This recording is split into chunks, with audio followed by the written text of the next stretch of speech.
Welcome to part 14 of my playthrough of Chrono Trigger. In this episode, we'll take on the first two mini-bosses of Magnus's castle.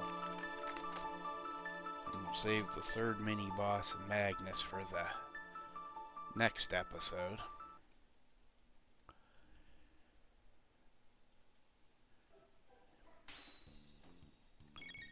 Now, this is the tunnel we opened up at the end of the last episode.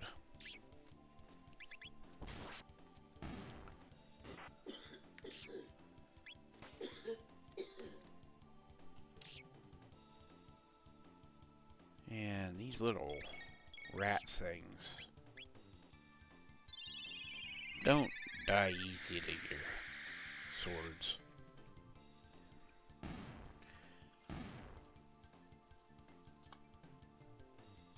But at 6 TP, that isn't bad. There's another one of those chests we can't open in here. And if you remember in the future, when we went through that tunnel to get back to Chrono's home in the present,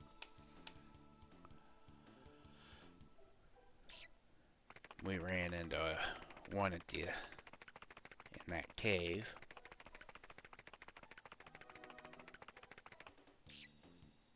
One shot of lightning, or lightning 2, or ice 2, or water 2, or whatever 2 that hits the entire screen. And we just racked up a ton of TP for just a little bit of spell, and these guys keep spawning here. 10 TP. So that adds up pretty quick.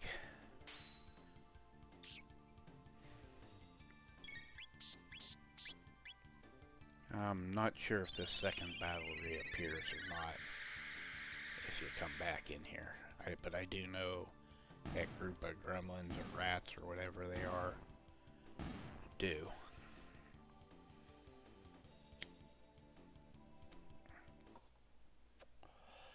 Now there's a message about the jugglers. Those are some difficult enemies.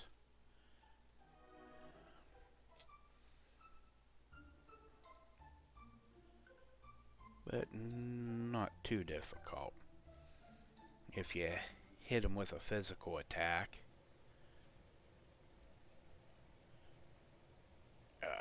they become weak to magic, and if you hit them with magic, they become weak to physical attacks.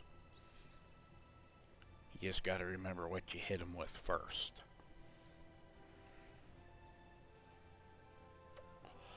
Sadly, the castle itself disappears after our fight.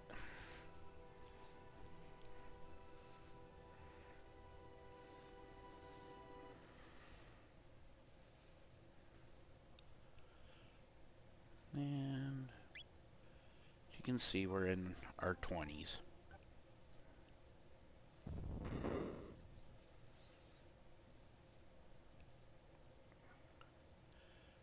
Now, first thing you do is you gotta go back and forth at least once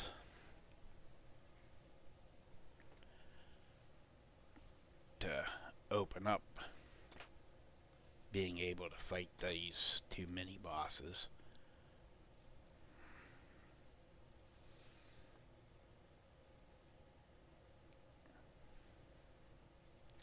And all those people are monsters in disguise, just like at the cathedral.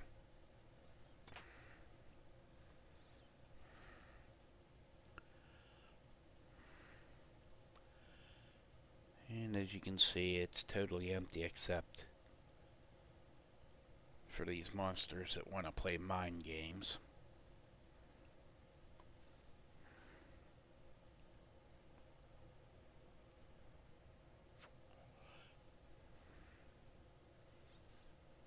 Now touch this little thing and it resets the castle, wakes everybody up, turns on the alarm system, whatever. And the first thing we do is get rid of our little bat spy after this. That likes to run off in battles.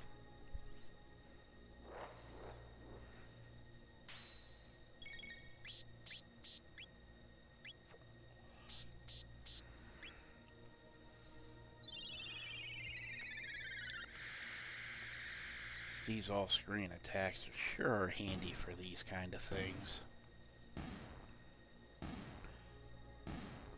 Unfortunately, Frog doesn't have his yet, since we just got him his magic in the last episode. Now the only way to get this treasure is to play with these kids. Since they're all monsters,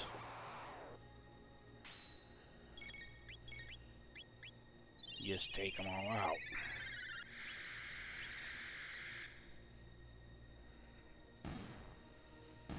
And since they're the same slime monsters we fought previously in the Ruins of the Future,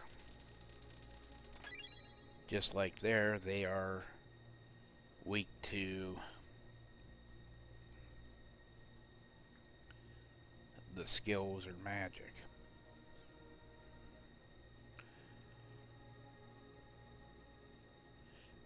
I decided to fight through these guys instead of just bypassing them. Mainly to get a little bit more TP and to show what kind of monsters were hidden there. But I think it's funny how one guy turns out to be 5 different monsters. And with the Jinn, I think they're called, that are strong to magic, his Frog's slurp attack is probably the best physical attack to use on them. So just take them all out with lightning or ice too, and slurp attack the Jinn.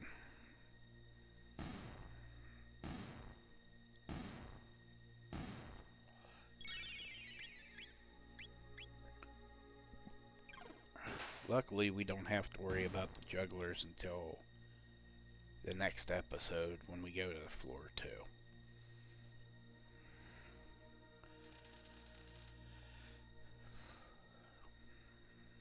But this first fight's actually the hardest of the 2 fights,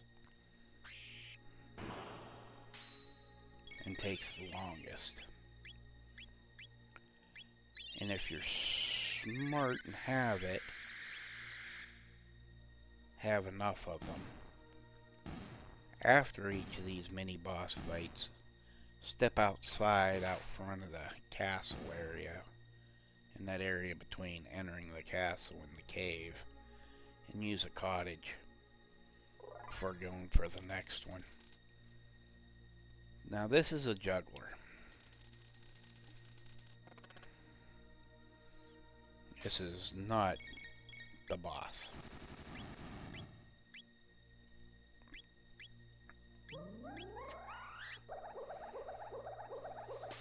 And as you can tell, I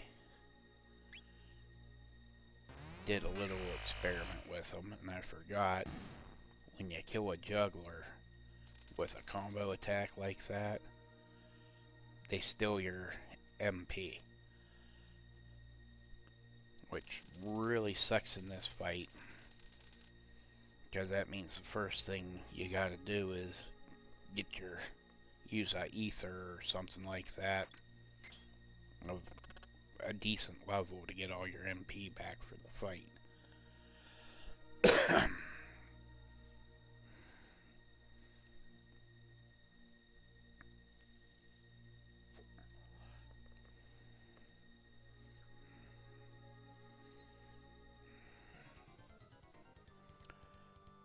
But, like I said, I usually hit this boss first because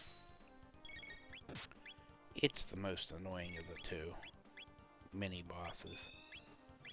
Ozzy's the easiest. We won't worry about him until the next episode. Because one, he'll confuse your allies, so there goes one combo. Or in other future playthroughs, the triple tech. Now, the nice thing is, with Frog, he's the easiest, one of the easiest two to get your first triple tech with. And I do get it with them sometime in the next episode. Just in time for the main boss battle.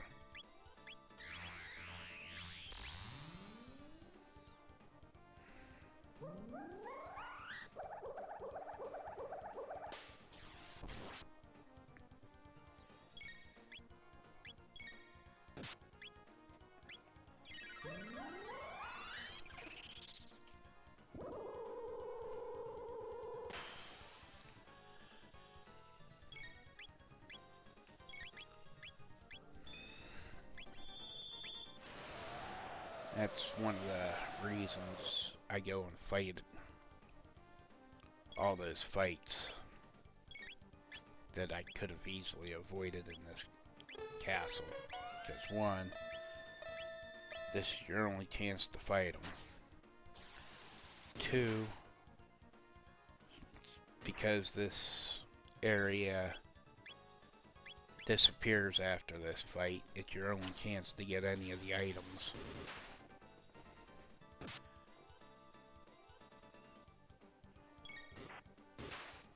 And three, I'm technically a little bit weak to be taking on Magnus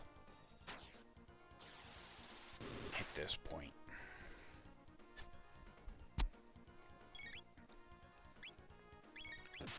Now, unfortunately or luckily, Frog was poisoned.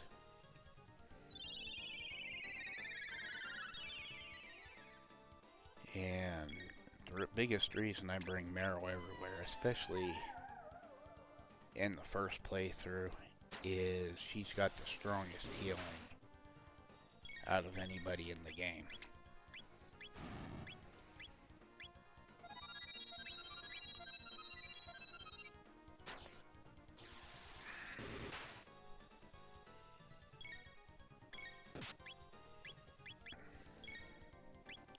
So by the end of this, out of all my characters, Chrono and Meryl will probably have the highest levels.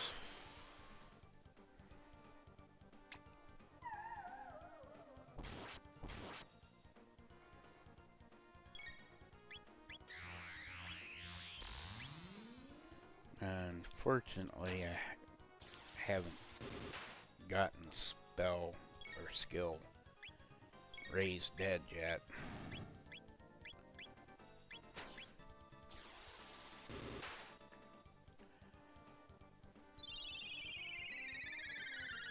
So in this battle, out of all the battles, Frog spends the most time on the floor, passed out or dead.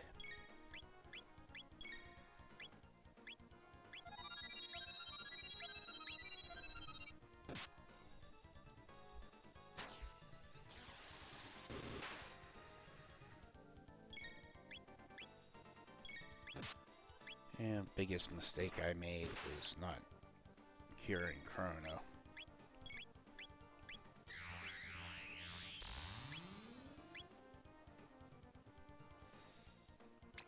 And I don't know if it's something in the programming or not, but whenever you face this fight with women in your party, they don't seem to be affected by the kisses or that poison.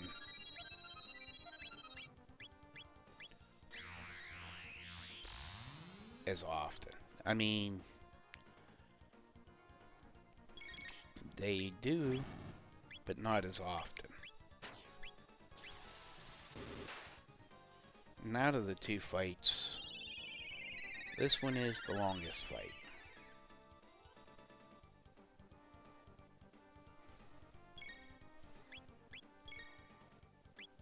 I'm taking up a good half of the video already.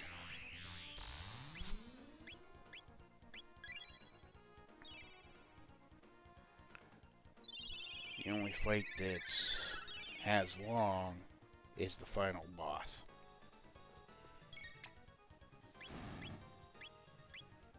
And by the time you get to him,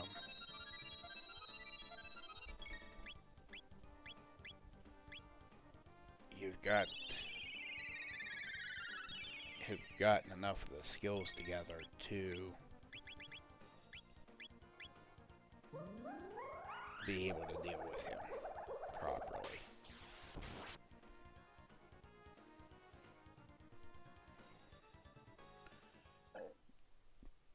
A whole 10 TP for the mini boss, and $1.5 grand of... Ooh, I forgot a Magitab. And as I've stated in some of my previous videos, those are hard to come by.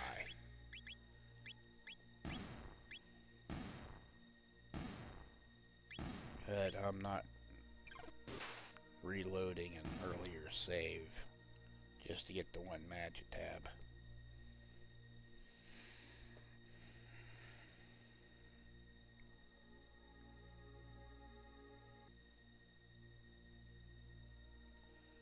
And like I said, I deliberately went and looked for all these fights on the way out or the way in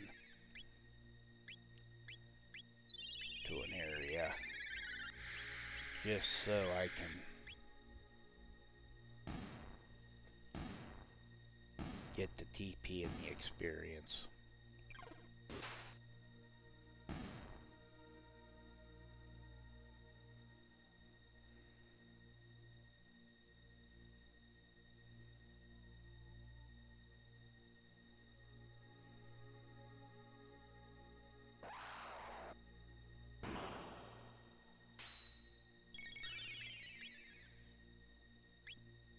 And the other reason I say at this point to go out and use a cottage to heal up,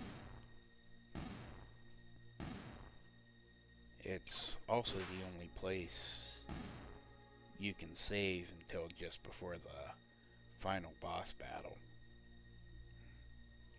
And you have to beat Ozzy to open up that save.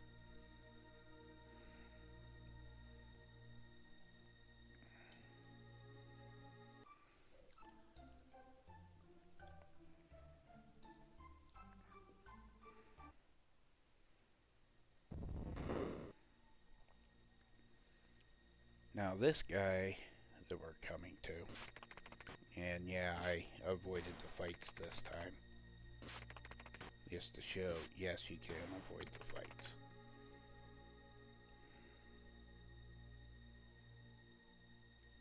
Until this.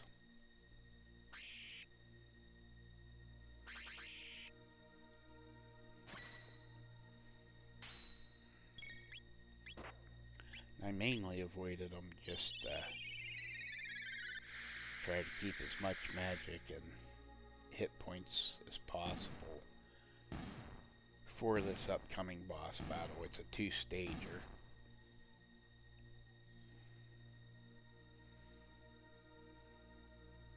With this swordsman.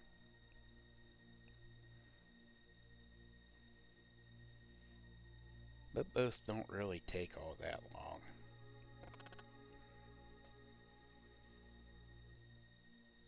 And he will actually stand there and you don't have to refight those fights if you need to go out and heal or whatever.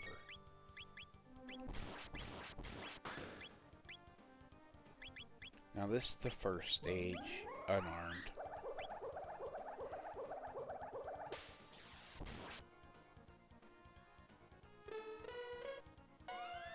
And just to help with this fight, I hasted everybody. Because unlike the other guy, he mainly uses just basic physical attacks.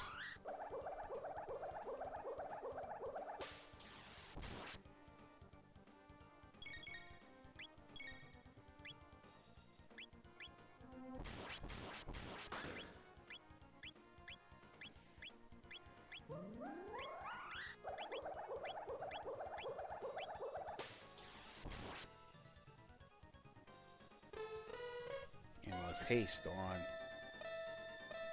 it goes pretty quickly. Not as quickly as I'd like, but pretty quickly.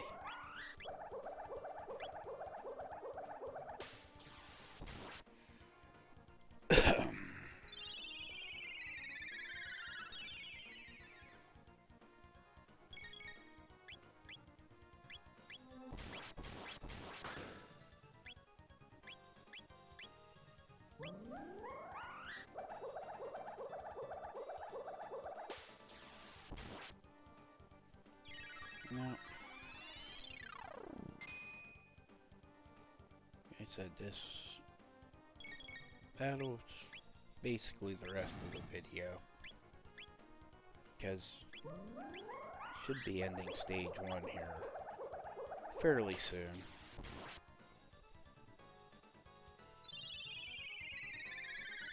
And going into stage 2 when he draws his sword. And he does drop the sword at the end, so make sure to pick it up.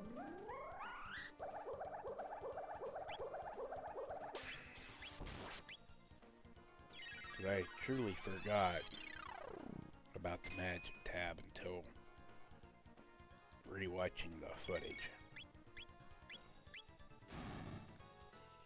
And I totally missed the blink.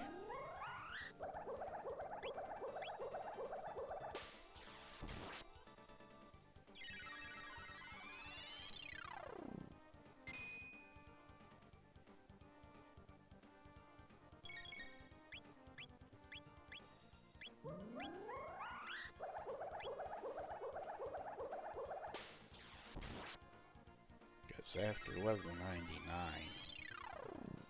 those capsules, tabs, whatever you want to call them, are the only way to increase your stats. Since you don't gain any more levels after level 99. With that, stage 1 is done.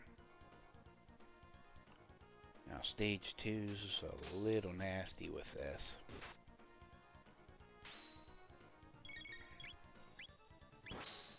There's still at least a good 5 minutes of fight left.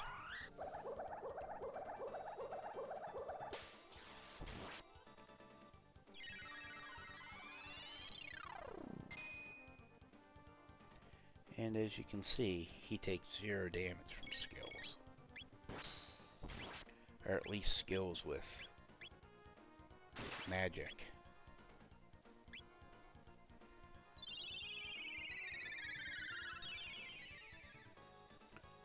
So mainly have Meryl focus on keeping everybody's health full and hit them with X strike. Matter of fact, I should have been doing that the first time, and the fight would have went all better, all faster anyway. Because look at that damage from X strike. Where I was doing what, a little under 300 with sword string.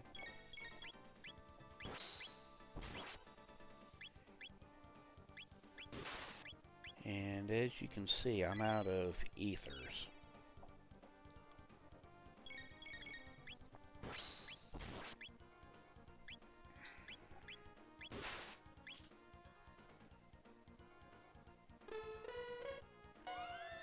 And I've got to recast haste because it ran out.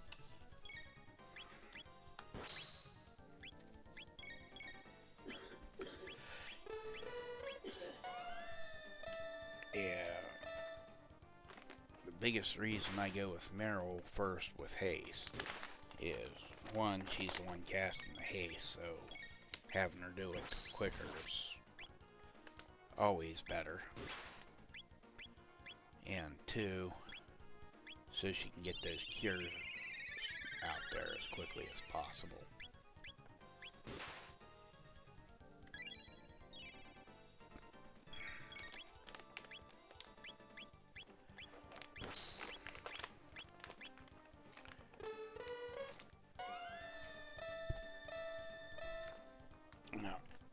Now, I'll tell you the sad part, and it's a spoiler for the next episode, to a degree.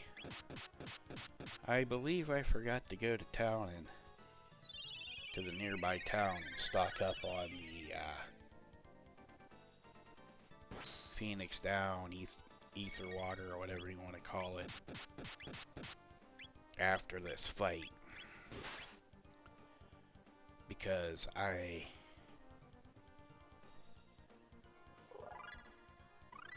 oh, we got ice too. That's handy. Now we just need water too. And I believe we get our triple tech.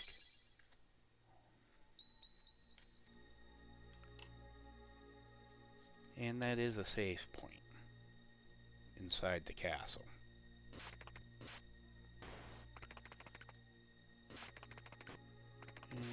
I badly cut that. Yep. Fight these guys on our way out. And use a cottage. Save, and that's where I'll end this episode. I believe.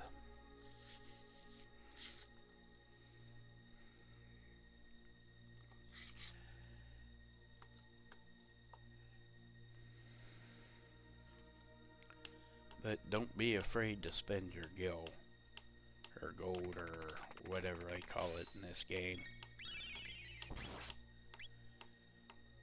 after you get to around this point.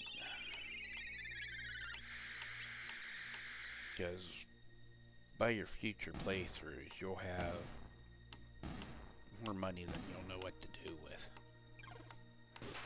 in the game.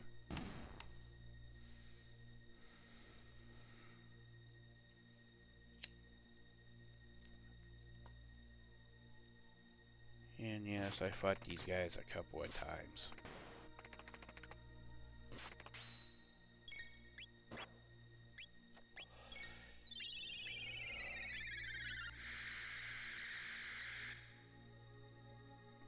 That may be why I forgot to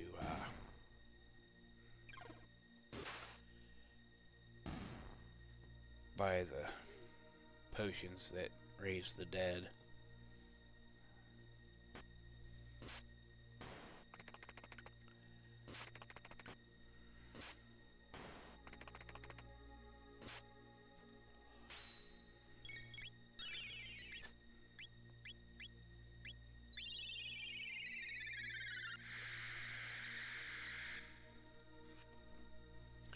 But as you can see, just like any other of the bounty hunters, they're only weak to physical attacks.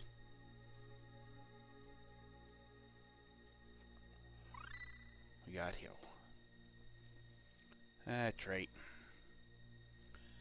I tried that save spot and badly cut it.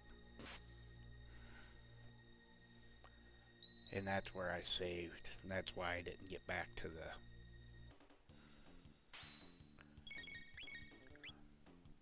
thing. But this is getting close to where I ended it. So thank you for your time. Thank you for your patience. Goodbye.